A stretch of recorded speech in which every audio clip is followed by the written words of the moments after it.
Sería de más.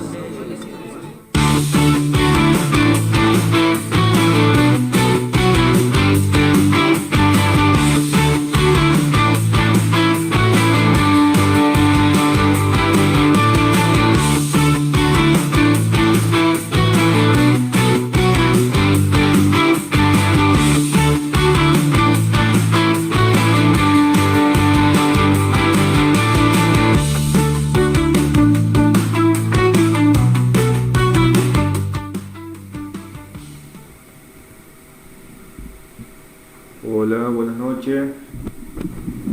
Quien le habla, el contador Gómez Vega. Le doy bienvenida al buen administrador. Bueno, repasando lo que vimos la semana pasada, ustedes recuerdan que dijimos básicamente lo que eran los gastos, que eran fijo y variable, y también los ingresos, que eran fijo y variable. Y bueno, dimos un ejemplito básicamente de cómo poder ahorrar, que dijimos, bueno, el tema de vivienda, eficacia energética, el consumo. En el caso de alimentación, básicamente era cocinar en casa, planificar comida, en transporte. Si se podía, acá siempre hablamos en potencial, si se podría suprimir un transporte, o sea, si me queda el trabajo a 4 cuadras o 3 cuadras, ahí puedo evitarme el transporte para ir en bici o caminando. Después el tema de ocio y entretenimiento, básicamente era digamos, fijarse en el tema de los gastos hormiga que teníamos, que bueno, sea cuantitativamente es poco, pero si nosotros llevamos un transcurso del tiempo, se hace un número importante, que si decimos, bueno, si me pongo a ahorrar esta cantidad de plata en 1 o 2 meses, podría comprarme tal cosa. Bien, o sea, todo esto, digamos, lo que yo le estoy comentando es en base a los libros. O sea, obviamente que los libros no se ajustan a la realidad muchas veces, pero es importante tenerlo en cuenta para ver si podemos cambiar el comportamiento y tener un cierto beneficio. En este caso va a ser económico, pero a la vez dijimos que el dinero no lo es todo, porque bueno, dimos el ejemplo básicamente de que podíamos implementar, bueno, venir a compartir en familia, ir a pasar una tarde en algún lugar y llevar una comida. Entonces pasamos tiempo en familia, estamos cumpliendo con la necesidad afectiva, y a la vez, digamos, tenemos subsanada la necesidad de una buena alimentación. Bien, también dijimos que estaba la famosa regla del 50-30-20, o sea, el ingreso familiar corresponde a un 100%. Entonces, los grandes autores que recomiendan que un 50% vaya a las necesidades, que un 30% vaya a los deseos, básicamente el ocio, la salida, la ropa, los viajes, y un 20% al ahorro. O sea, eso vendría a ser lo ideal. Obviamente que lo ideal no se ajusta con la realidad de cada uno, porque bueno, a veces la necesidad de no va a ser un 50, va a ser un 70, capaz que no destino un 30% para los deseos, sino destino un 15%, y capaz que para el ahorro destino otro 15%, o capaz que destino un 5%. Bien, y también hablamos sobre el tema de tener un colchoncito financiero como para tener ante cierta eventualidad de gastos que no, o sea, son imprevistos, o por ejemplo ante una necesidad familiar. Esto pasa muchas veces con el tema, bueno, tengo un familiar enfermo y tengo que gastar mucho en medicamentos, bueno, ya puedo recurrir a mi colchoncito financiero en donde tengo un, como puedo decir, un salvavidas para que afrontar ese gasto. Obviamente digamos que ese colchoncito financiero, lo ideal dijimos que bueno era tener un ingreso pasivo. ¿A qué me refiero con ingreso pasivo? Al famoso, a lo famoso cuando se dice que el dinero trabaje por uno y no nosotros por el dinero. ¿A qué me refiero con esto? Si yo pongo esa plata en un plazo fijo, genero plata con los intereses, o sea, eso viene a ser un ingreso pasivo. Entonces, podemos tener ingresos, uno digamos en donde yo cambio mis horas de vida por dinero, otra el ingreso pasivo en donde yo invierto un capital a cambio de un rendimiento futuro, que son los intereses. Entonces yo ahí puedo proyectar a largo plazo.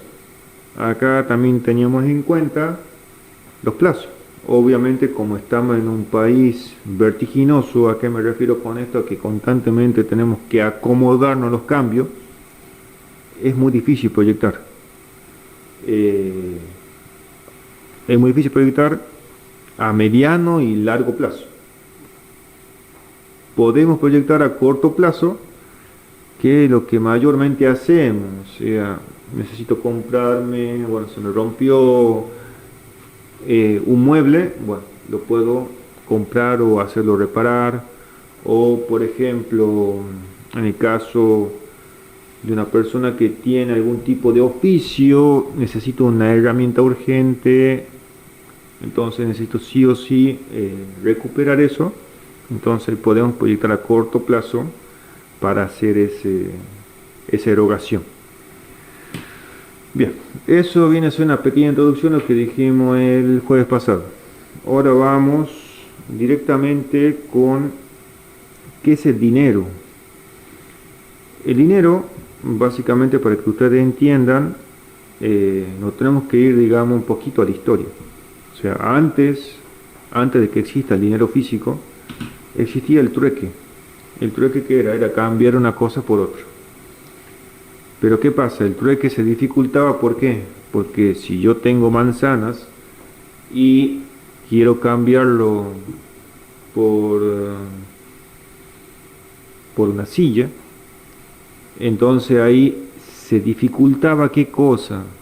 Que ambas partes tengan el mismo interés, o sea, el interés mío de dar manzanas por silla y de la otra parte de darme la silla a cambio de manzana. Con la evolución del paso del tiempo, se creó, digamos, el dinero propiamente como un medio de intercambio. Antes se pagaba con sal. ¿Por qué con sal? Porque antes, digamos, al no existir ningún tipo de medio para que conserve los alimentos, ¿qué se hacía? Se tiraba sal a las comidas y eso lo deshidrataba, por lo tanto conservaba, digamos, los alimentos por un mayor tiempo. Entonces, al pagarse con sal, de ahí proviene la palabra salario. Bien, después de eso ya tenemos lo que viene a ser el dinero en papel que conocemos hoy en día, que básicamente cumple con tres requisitos, que viene a ser un medio de cambio, una unidad de cuenta y una reserva de valor. ¿Por qué un medio de cambio? Porque nuestro papel que tenemos en las billeteras es aceptado por cualquier tipo de persona. O sea, no se discute la veracidad del papel, sino, digamos, lo que vale, la cuantía que está reflejado en el papel impreso en un número. Bien, después tenemos como unidad de cuenta.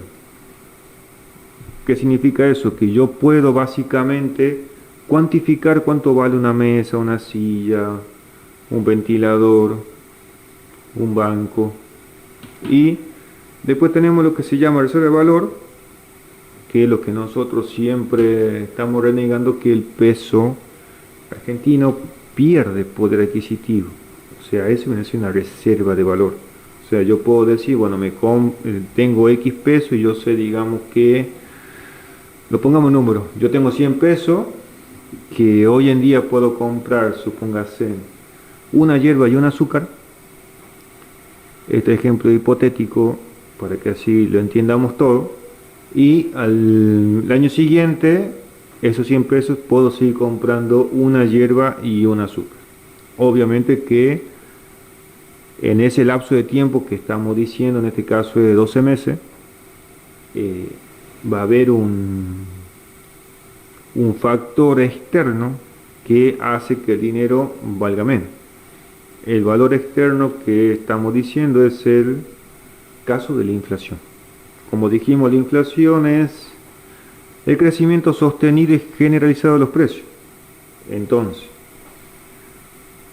siempre renegamos que, bueno, que aumentan las cosas, y sí, aumentan los precios. ¿Por qué?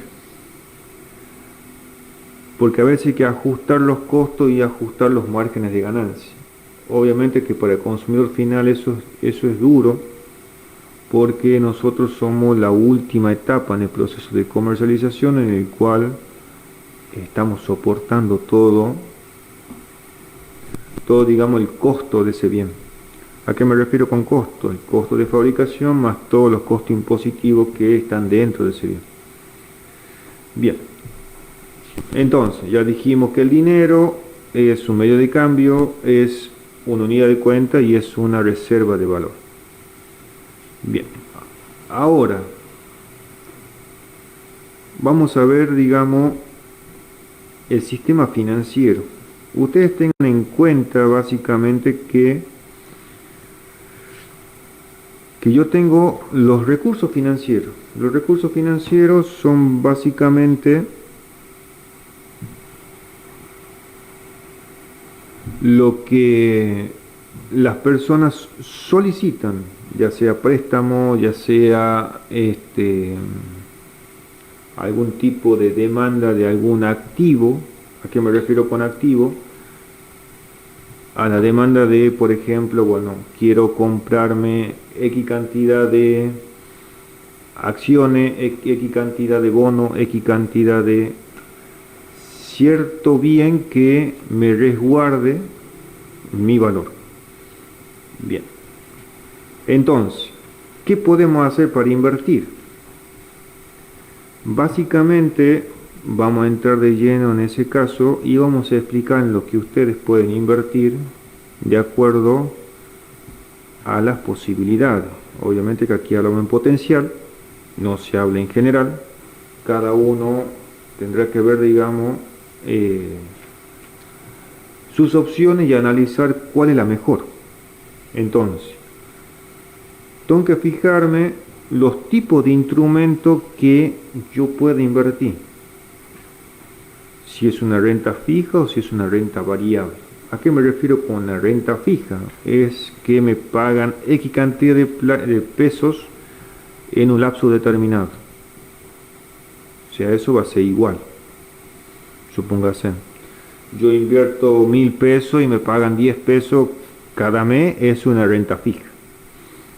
En cambio, una renta variable es, por ejemplo, bueno, yo invierto 1000 pesos, pero estoy dependiendo de otra variable.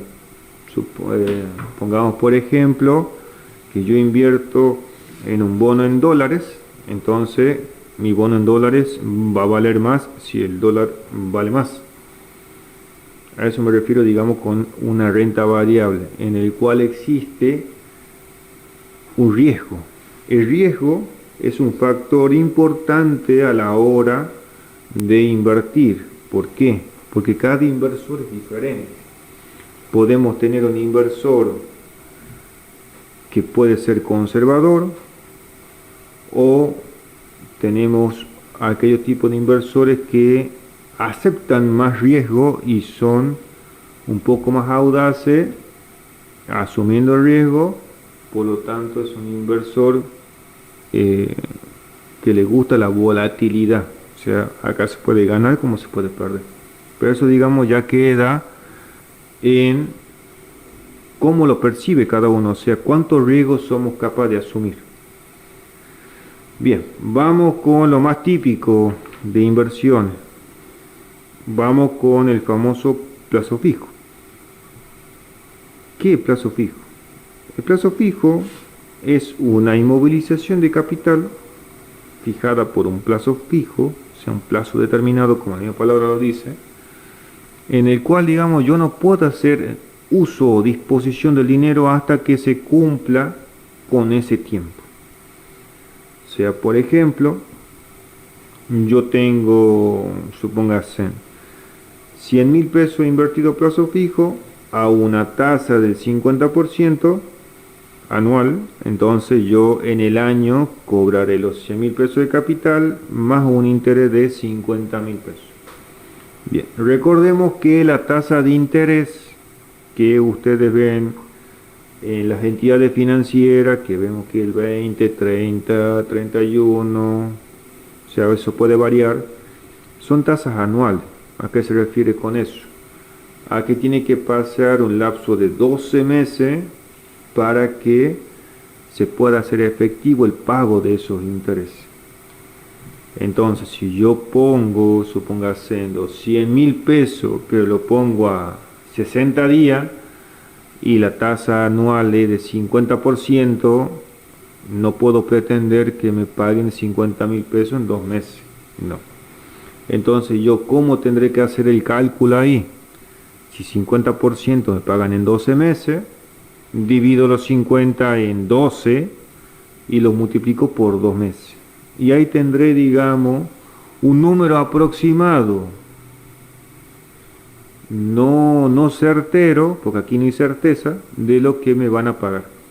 Obviamente que cuando ustedes hacen la constitución de plazo fijo, en el cartoncito que le emite la entidad financiera, ahí está, digamos, especificado cuánto es el interés que se le va a abonar.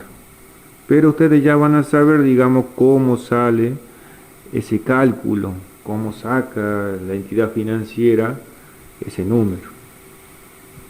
Bien. Después tenemos el famoso plazo fijo UVA. El plazo fijo UVA es también un plazo fijo en donde yo inmovilizo una cierta cantidad de dinero por un lapso determinado, pero acá tengo una variable que es una unidad de medida que es el UVA. ¿Qué significa UVA? Es unidad de valor adquisitivo.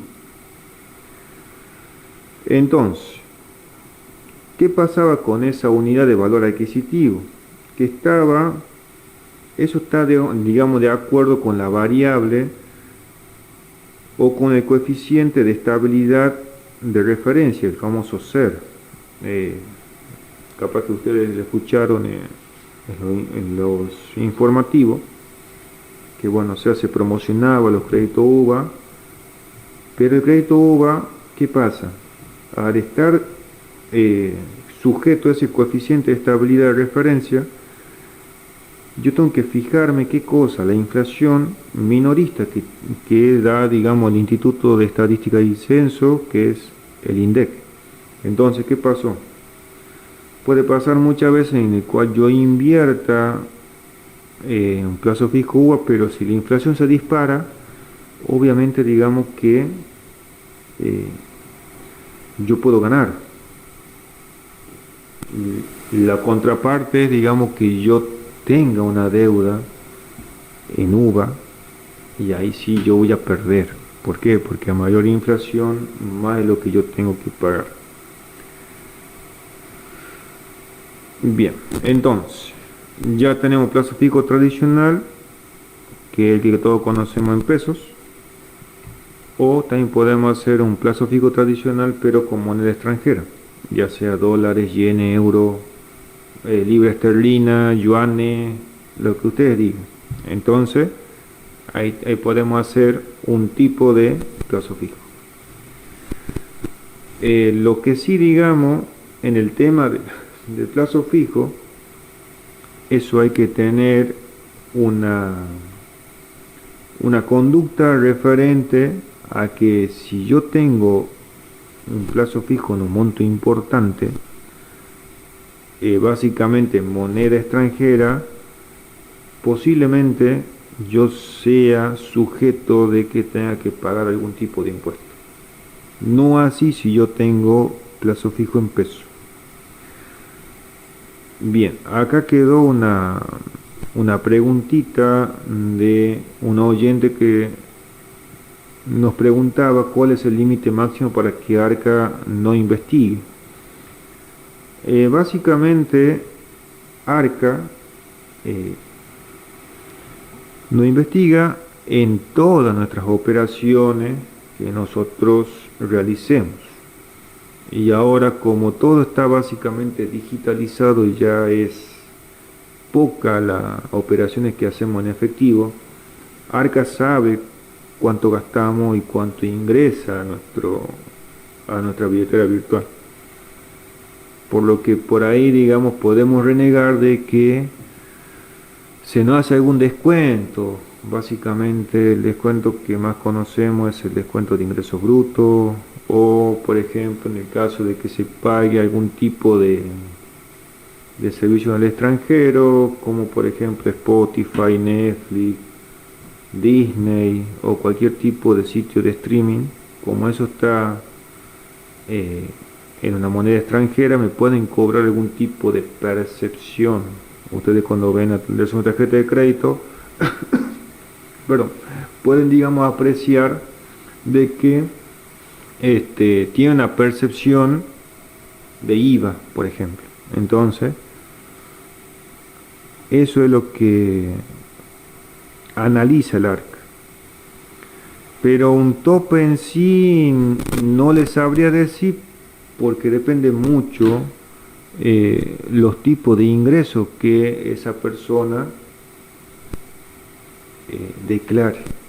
O sea, no es lo mismo un contribuyente que tiene declarado 3 actividades a un contribuyente que tenga una actividad. ¿A qué me refiero con una actividad o 3 actividades? O sea, por ejemplo, que tenga relaciones de dependencia y a su vez tenga emprendimiento independiente. Entonces la AFIP analiza, digamos, que va a haber un mayor caudal de fondo en esa persona que en aquella persona que solamente tiene un ingreso de relaciones de dependencia. Bueno, espero haber contestado a la pregunta de la oyente Claudia Lazarte.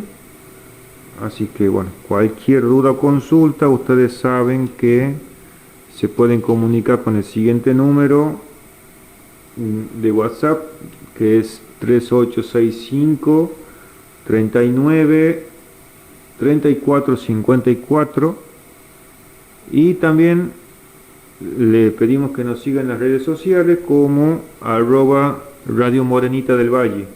Ahí nos van a ubicar, y si tienen algún tipo de duda o consulta la pueden dejar. En el caso que no lleguemos a contestar todas, en el próximo jueves la vamos a contestar sí o sí, porque queremos que esta radio se sientan partícipes todos, o sea, porque aquí somos una familia.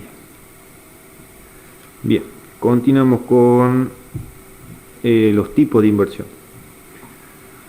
Entonces, ya tenemos el plazo fijo tradicional y el plazo fijo en nube. ¿Cuál es la diferencia entre uno y otro? En que uno es una renta mensual y el otro es una renta variable, ¿de qué varía? De un factor externo, que en el caso del UVA es el SER, que acuérdense que es el coeficiente de habilidad de referencia, y que eso estaba dado por el índice de precio del consumidor, o sea, la inflación minorista, que eso, ¿quién me da ese dato? Es el INDEC. Bien, para que así nos ubiquemos, entonces tenemos inversiones de renta fija, que cuando ya entremos más en detalle yo puedo invertir en deuda pública o en deuda privada. Deuda pública, ¿yo cómo puedo invertir en el Estado? Son con los famosos títulos públicos o con los famosos bonos. Imagino que muchos deben recordar que antes se pagaban, digamos, los sueldos con bono, o si yo tengo disponibilidad de efectivo, yo puedo invertir en un título público. ¿Qué es un título público? Es una toma de deuda que hace el Estado, y yo me refiero al Estado, no tan solo al Estado nacional, sino también al Estado provincial y al Estado municipal. O sea, lo que más se conoce es el Estado nacional, que ahí vemos, digamos, los bonos, por ejemplo, el AL30, el BOPREAL, y todos los bonos, digamos, que se lo ven, bueno, que siempre, digamos, podemos cotejar en los noticieros o en cualquier diario de mayor tirada, ya sea en físico o ya sea, digamos, vía internet. El diario que a ustedes más les gusta leer, ustedes van a poder ver qué tipo de bonos está emitiendo el gobierno o qué tipo de títulos públicos está emitiendo el gobierno. ¿Para qué? Para financiarse.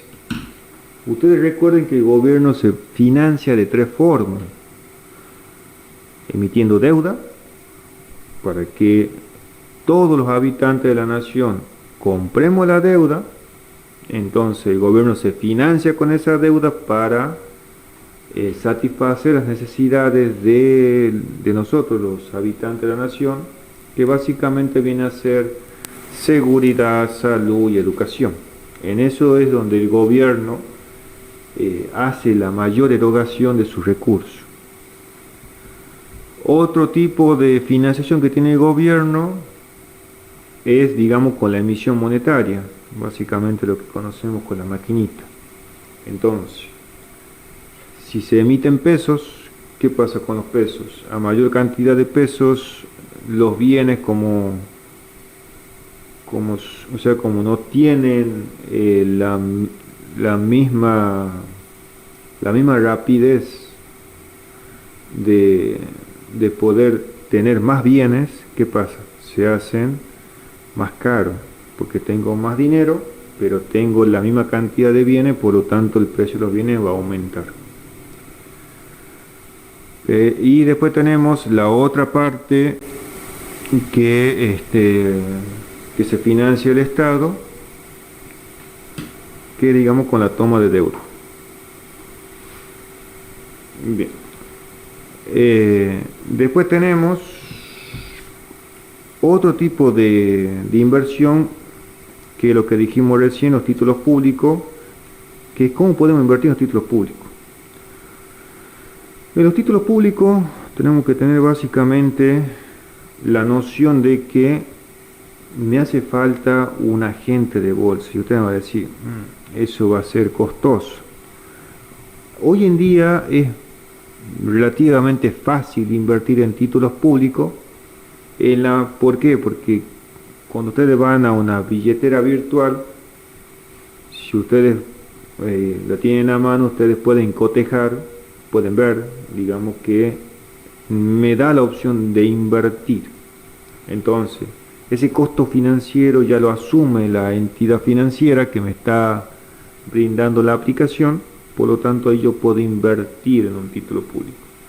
Obviamente que no digo antes, actualmente se hace, yo puedo contratar un corredor de bolsa, el cual, digamos, me va a hacer los trámites de inversión, en el cual yo voy a poder comprar ciertos títulos públicos que yo tenga aspiración de tener.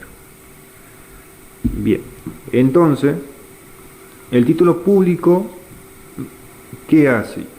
Yo compro título público, supóngase en que compro 10 títulos públicos a 1.000 pesos, por lo tanto voy a tener 10.000 pesos invertidos. Entonces, ¿qué hace el Estado? El Estado me va abonando un capital, o sea, los 10.000 pesos que yo invertí, más un interés. Y ahí viene el concepto de amortización. ¿Qué significa la amortización? Es que el Estado me va a ir devolviendo determinados tipos de títulos públicos en una fecha determinada.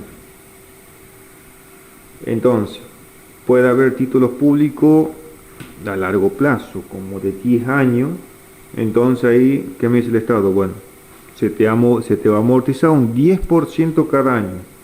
Entonces, si yo invertí 100.000 pesos, me van a ir amortizando 10.000 pesos cada año hasta recuperar lo que yo invertí más el interés. Bien. Obviamente, digamos que los títulos públicos van a tener una variable también de riesgo. ¿Por qué? Porque eso también va a estar en consonancia con el mercado. O sea, si al país le va bien, los títulos públicos argentinos van a subir, por lo tanto yo voy a ganar más dinero. Si al Estado le va mal, los títulos públicos van a bajar, por lo tanto mi poder adquisitivo va a caer. Por lo tanto, hay que tener, digamos, asimilado el riesgo al cual yo voy a asumir a la hora de hacer esa inversión en títulos públicos. Bien.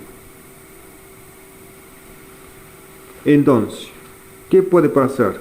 Que en el título público puede ser tanto en moneda nacional, en moneda extranjera o en moneda nacional, pero indexado. O sea, ¿qué significa indexado? Ajustado por inflación. Ustedes recuerdan que en el caso de lo que dijimos recién del plazo FIJUBA se manejaba con el índice SER. ¿Qué era el índice SER? Era el coeficiente de estabilidad de referencia. Por lo tanto, si yo tengo un título público ajustado por SER, yo tendré que ver cuánto impacta la inflación minorista en ese título público y cuánto es lo que vale en el mercado. Ustedes recuerden que el título público, al cotizar en el mercado, eso va a ser conocido por todos.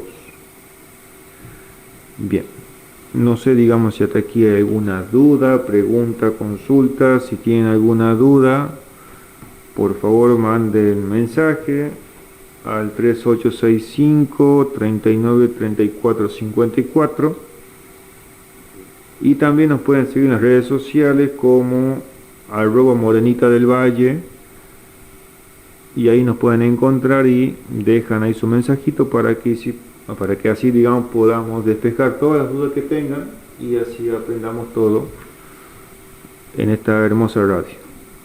Bien.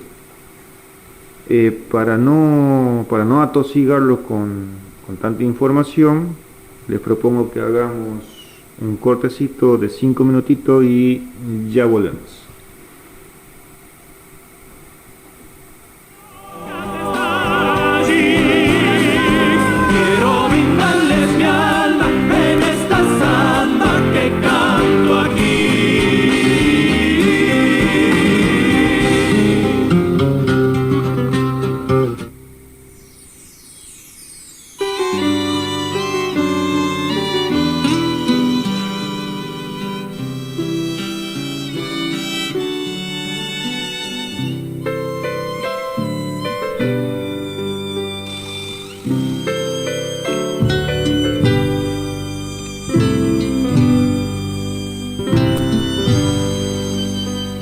Una bella ciudad nació y el amor de Dios se vio.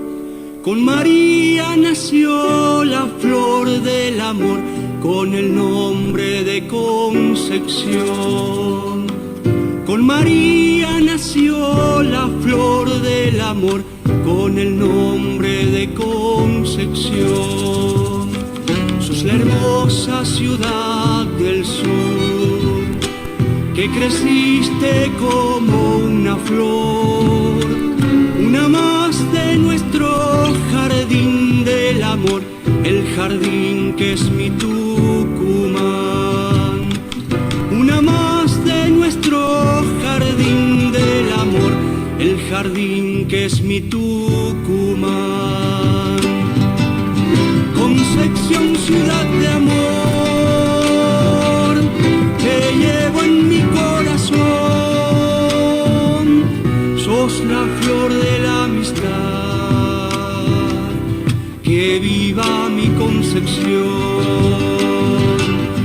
Concepción, ciudad de amor, te llevo en mi corazón, sos la flor de la amistad, que viva mi Concepción.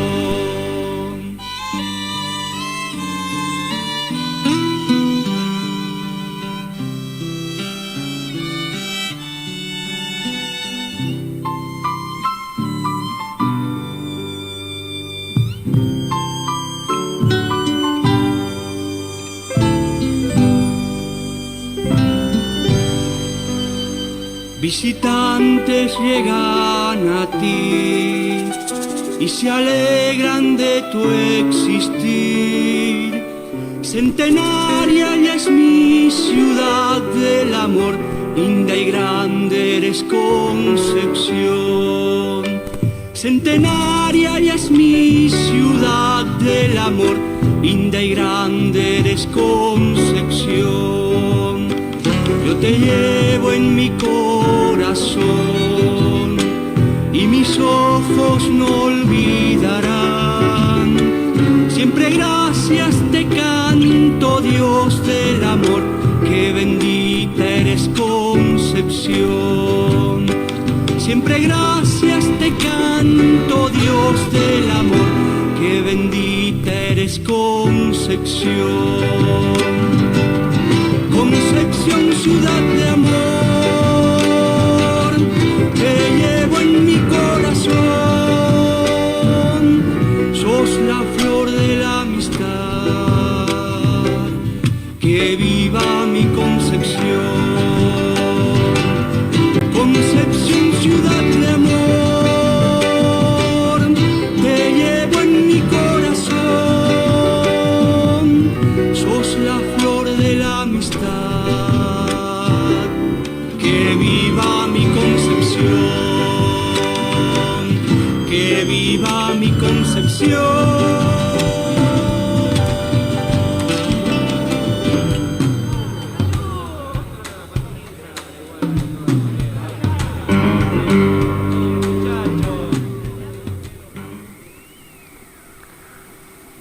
Bueno, espero que hayan disfrutado de la música y bueno, volvemos a retomar lo que quedamos pendiente. Bueno, quedamos con el tema de los títulos públicos. Bueno, básicamente, como dijimos recién, el Estado se financia de tres formas, que es a través de la toma de deuda, a través de la emisión monetaria y a través, digamos, del pago de los impuestos. Entonces, acá vamos básicamente cuando el Estado toma deuda. La deuda puede ser tanto interna como externa.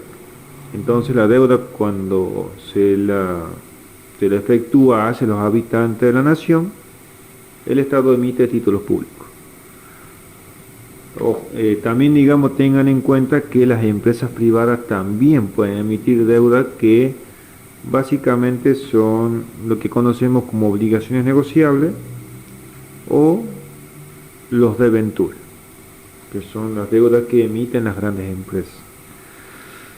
Bien, entonces tenemos los títulos públicos, que dijimos básicamente que se lo puede hacer en moneda nacional, en moneda extranjera, pero está que va a tener la variable de riesgo que va a ser el SER.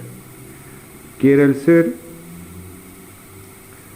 Era el coeficiente de estabilidad de referencia, a la cual, digamos, está atado por la inflación minorista, que va a dar el INDEC. Ustedes van a decir, me está repitiendo siempre lo mismo. Sí, me están repitiendo siempre lo mismo, porque es una variable muy importante el tema de la inflación, que básicamente afecta a todos los bienes que están en el mercado.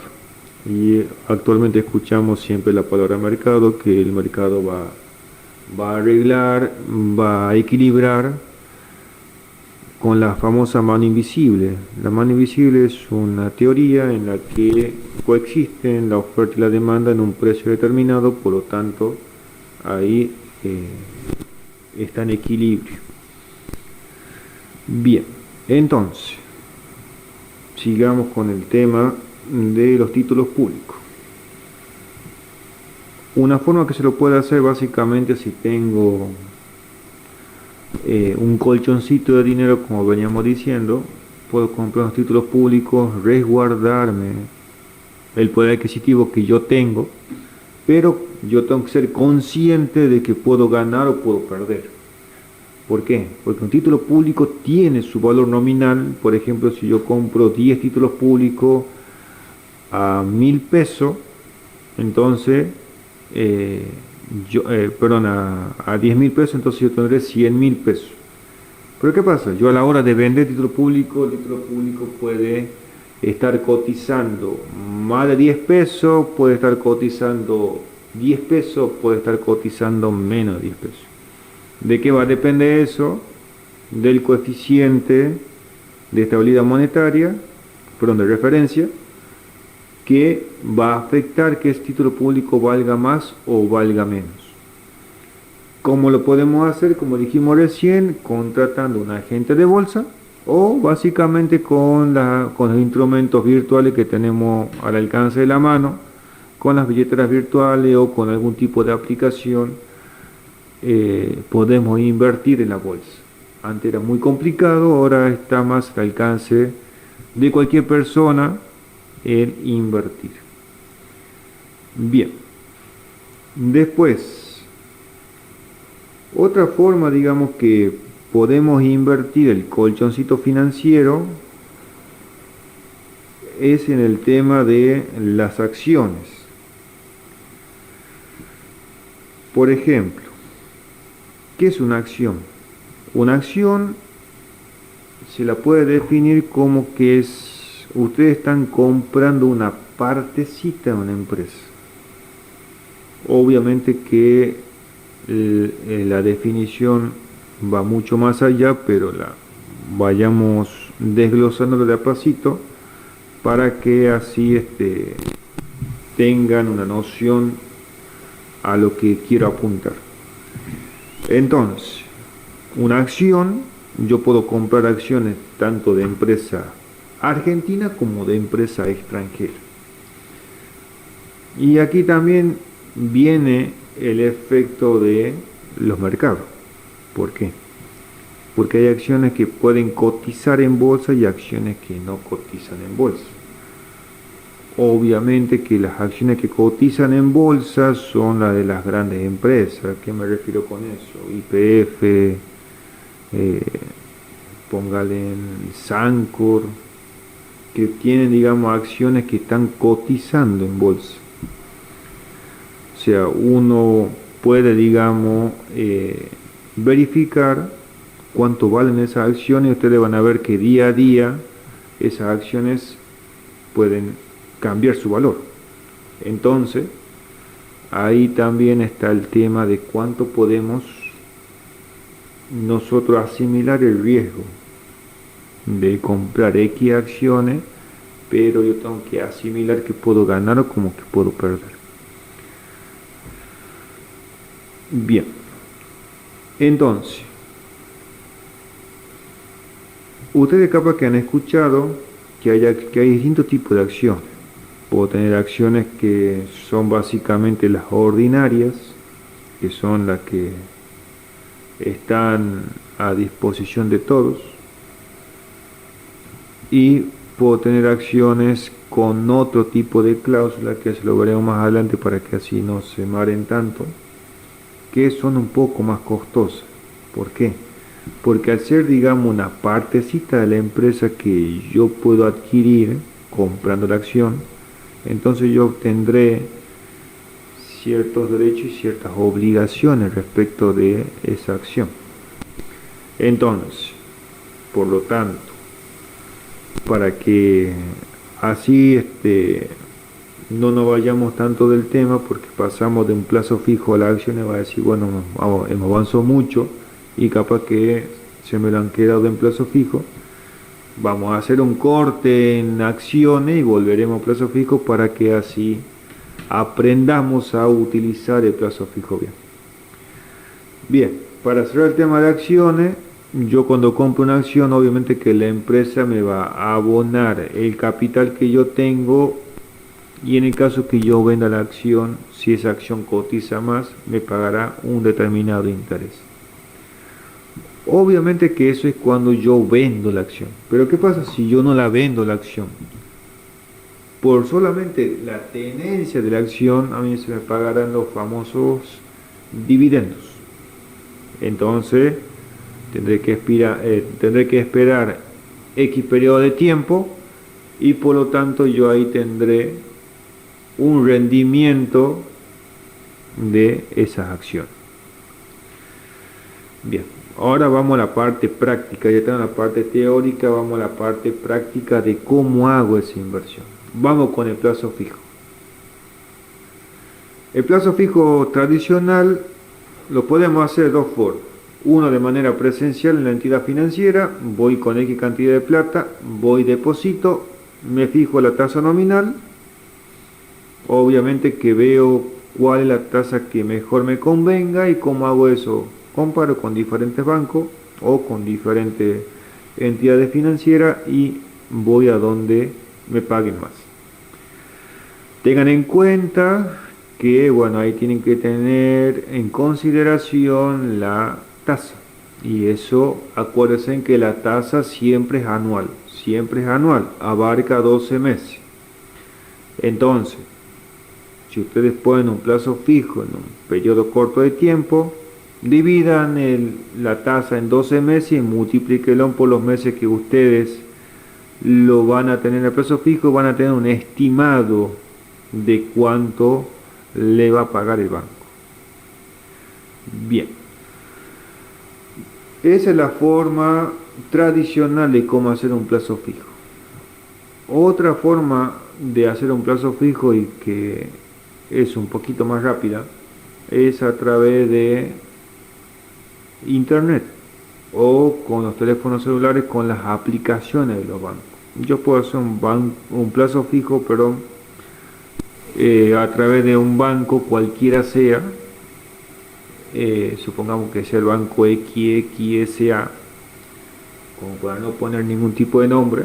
Entonces yo tengo la aplicación del banco XX, entonces yo hago un plazo fijo y hasta en la misma aplicación me dice si quiero hacer un plazo fijo tradicional o un plazo fijo ajustado. Entonces yo ahí confecciono el plazo fijo y la misma aplicación me dirá cuánto se pagará por interés y me dará el plazo.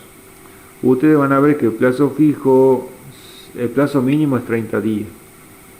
De ahí en más se puede hacer por el tiempo que ustedes analicen que ustedes pueden tener inmovilizado ese dinero. Obviamente que a mayor tiempo, mayor ganancia. Pero también tienen que tener en consideración no tan solo la tasa, sino también cuánto es la inflación. ¿Por qué? Si a mí me pagan, supóngase, hagamos con números chiquititos para que así le entiendan, un 12% al año, si lo dividimos en 12 dividido en 12 me da un 1, me da un 1% mensual, pero la inflación es de un punto y medio, o sea que yo estoy perdiendo con ese plazo fijo. ¿Por qué? Porque mi depósito está ganando un 1% mensual, sí, pero estoy perdiendo un 1,5 por efecto de la inflación. Entonces también tienen que tener en consideración esa variable. La inflación siempre va a ser una variable determinante a la hora de invertir. Y también el riesgo que ustedes van a asumir. O sea, son variables preponderantes que sí o sí hay que analizar a la hora de invertir. Obviamente que en el plazo fijo es un poquito más menos riesgoso porque es una inversión de renta fija. O sea, me van a pagar X cantidad de pesos. Pero intentamos amortiguar, minimizar el impacto de la inflación sobre nuestros ahorros. Bien, vamos con el tema de plazo fijo en UVA. El plazo fijo en UVA, al ser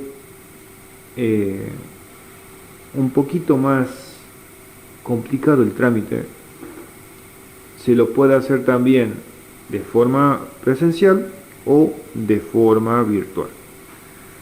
¿A qué me refiero con un poquito más complicado el trámite? Que por ahí capaz que me pidan un poquito más de documentación que el plazo fijo. El plazo fijo normal, yo voy y deposito X cantidad de plata. No me pide más nada, pero capaz que el plazo fijo va de acuerdo al tipo de requerimiento, capaz que se me exige un poquitito más porque es un plazo fijo que está indexado. ¿A qué me refiero con indexado? Que está ajustado por la inflación. Bien. Vamos ahora con el temita de cómo compro los títulos públicos. Los títulos públicos, como dijimos recién, los puedo comprar con un agente de bolsa o con la aplicación.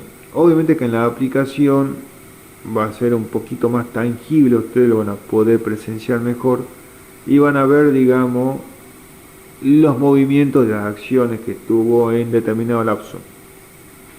Entonces ustedes vieron si sube, baja, y eso también, digamos, tiene que tener en consideración el entorno en el cual está esa empresa o ese título público.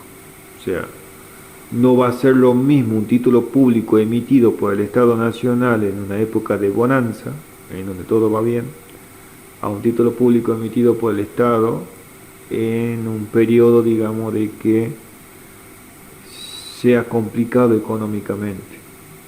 En el primer supuesto, en el que todo va bien, el título público va a ser más caro. ¿Por qué? Porque valdrá más en el mercado. Y en el segundo supuesto, en el que la economía no va tan bien, el título público será más barato. ¿Para qué?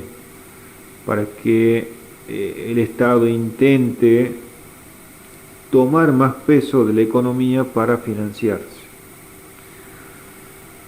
Bien.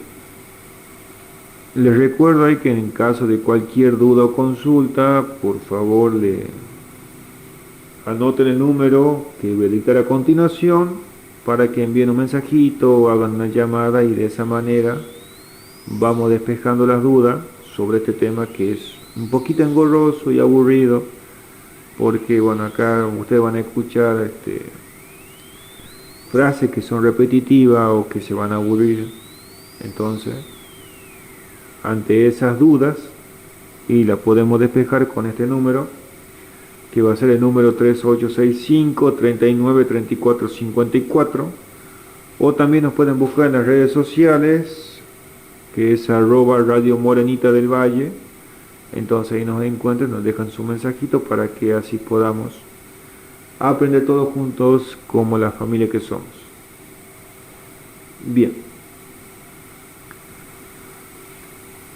Bien, lo que hoy en día lo que está más en auge es el tema de, como ustedes vieron, de digamos las inversiones de los distintos tipos de bonos, como por ejemplo el AL30, el Bopreal. ¿Por qué? Porque se está viendo, digamos, un crecimiento sostenido de esos bonos. ¿Por qué? Porque el gobierno le está dando bien los índices. Pero como dijimos, una cosa es lo que dicen los mercados y otra cosa, digamos, lo que se siente. Entonces, en el caso de que alguien tenga un remanente de dinero, lo puede invertir ahí y ahí resguarda su valor. Obviamente que aquella persona que no llegue a invertir en eso, puede invertir en un plazo fijo, analizando que me pagan una tasa superior a la inflación, también tendré resguardado el poder adquisitivo de mis pesos. Y en el caso de que no pueda ni uno ni otro, podré comprar ahora, ya que se eliminó el cepo, podré comprar dólar en el banco. Entonces también tendré cierto tipo de resguardo ante algún cambio de la variable de inflación.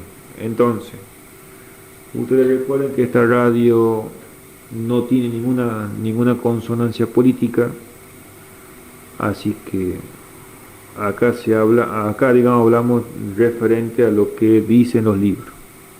Entonces, si ustedes me escuchan hablar de cepo, de variable, no hago referencia a ningún tipo de gobierno ni de nada. Acá lo importante es que a nuestro país le vaya bien, sea el gobierno que sea, y estamos aluciendo al tecnicismo que dicen los libros y de lo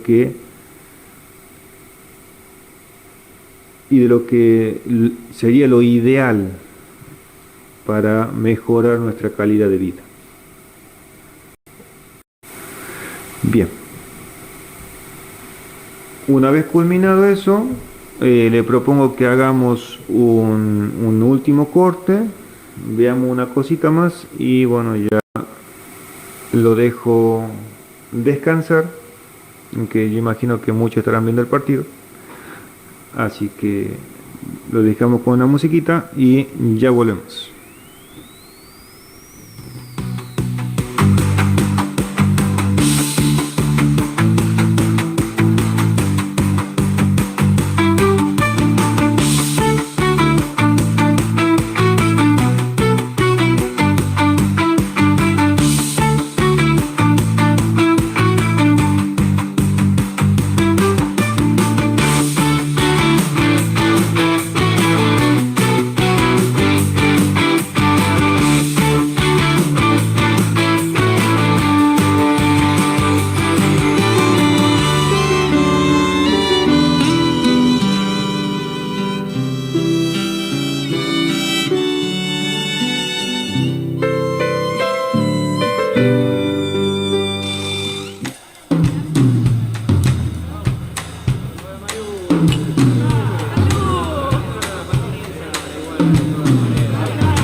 Es el lindo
Bueno, volvimos ya con la última partecita.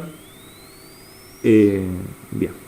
Bueno, ya explicamos lo que es el plazo fijo, tradicional, el plazo fijo UVA, explicamos los tipos de renta que puede ser variable o fija, explicamos que también depende de un factor de riesgo, también depende del factor de inflación y también explicamos que básicamente puedo invertir, perdón, lo que es en plazo fijo, títulos públicos y en la compra de acciones. Bien, para no explayarme tanto en el tema y para no confundirlo, yo les propongo, digamos, que hagamos una pequeña tarea, o sea, esto va a quedar los temas así, pero yo quiero ahí que en lo posible la audiencia mande mensajito y ahí contamos cómo viene a ser la experiencia de X persona sobre respecto de tal inversión, para que así lo pongamos más tangible, más en concreto de lo que podemos invertir. O sea, por ejemplo, supóngase, hay X persona que tuvo X cantidad de plata, por lo tanto lo puso en plazo fijo, en ese plazo fijo se compró un bien. O por ejemplo, hay una persona que decidió hacerse monotributista con los costos que eso conlleva y puso su emprendimiento. Entonces ya uno puede ver de forma más tangible qué es lo que podría convenir. Acá siempre aclaro, digamos, el podría, acá siempre voy a hablar en potencial, porque acá no hay certeza en la economía. Acá es todo, digamos, del tema de certeza acá no existe, acá es todo potencial. Por lo tanto, capaz que se pueda poner algún emprendimiento y X persona puede ganar dinero, sí. Puedo hacer una inversión y puedo ganar dinero, también. O sea, pero para eso es necesario que digamos, que hayamos transcurrido los 2 jueves con esta teoría que viene a ser aburrida, tediosa, para ir, digamos, sea de difícil entendimiento, pero ya con eso tenemos las herramientas necesarias como para ir a la parte práctica. O sea, podemos traer, como dijimos recién, ciertas experiencias para compartir con los demás. Entonces, ya el jueves que viene, si Dios quiere, ya les podré comentar básicamente qué significa el monotributo, qué significa ser responsable en cripto, cuáles son los costos, o sea, en términos básicos, sin irnos al tecnicismo tanto, pero para que ustedes sepan que cualquier persona puede generar ingresos por más de que no tenga un trabajo de dependencia, y a eso me refiero a la parte pública o privada. Tal vez algún emprendedor tenga sus ingresos. ¿Por qué? Porque factura por sí mismo, pero para poder facturar es necesario estar inscripto ante el ARCA, ahora es la ex AFIP anteriormente, y yo ahí podré hacer mi emprendimiento, sea el que fuere, el que ustedes se imaginen. Entonces yo ahí podré apostar. ¿Por qué? Porque también el emprendimiento es también un apostar. ¿Por qué me refiero a un apostar? Porque también está el riesgo grande de que puedo ganar como que puedo perder. ¿De qué va a depender ahí? Bueno, de cuál sea la población en la cual yo estoy incluido, los gustos de la población, qué es lo que está faltando, la calidad del producto que yo estoy dando, el precio, los costos que yo tengo, el margen de utilidad que yo quiero ganar. O sea, todo, digamos, una serie de cuestiones a analizar antes de poner un emprendimiento, por ejemplo. O también, como dijimos recién, es hacer un análisis de si yo quiero hacer cierta inversión, bueno, ver, digamos, que lo que me estén pagando esté por encima de la inflación que está haciendo mensual, para no perder poder adquisitivo, o intentar, digamos, planear a largo plazo siempre y cuando ya tengamos satisfechas las otras necesidades, como dijimos en el jueves pasado, del caso de vivienda, alimentación, transporte, ocio y tener cuidado con los famosos gastos hormiga. Bien, ya siendo las 11:10 de la noche, ya lo dejo descansar. Si Dios quiere la Virgen, nos encontramos el próximo jueves.